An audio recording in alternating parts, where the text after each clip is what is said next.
नमस्कार, मी Kiran Palkar. Crime diary news channel मध्ये आपले स्वागत आहे. पाहूयात आजच्या ताज्या बातम्या. कोल्हापूर जिल्ह्यातील इचलकरंजी शहरात शिवाजीनगर पोलीस ठाण्याच्या गुन्हे शोध पथकाने गोवा बनावटी दारूचे अवैध वाहतूक करणाऱ्या आरोपीला अटक करत मोठी कारवाई केली आहे. या कारवाईत तब्बल 5,40,000 रुपयांचा मुद्देमाल जप्त करण्यात आला आहे. दिनांक 15 जुलै रोजी सायंकाळी 10 वाजल्याच्या सुमारास साई मंदिर ते जवाहरनगर रोड हातकणंगले परिसरात ही कारवाई करण्यात आली.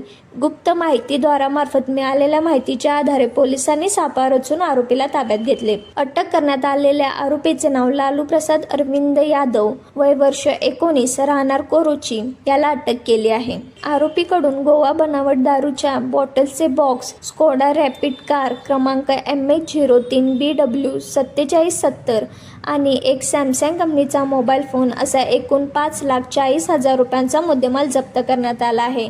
महाराष्ट्रात दारूबंदी कायद्यान्वये आरोपी विरुद्ध गुन्हा दाखल करण्यात आला असून त्याचा पुढील तपास सहाय्यक पोलीस उपनिरीक्षक अनिल चव्हाण करत आहेत.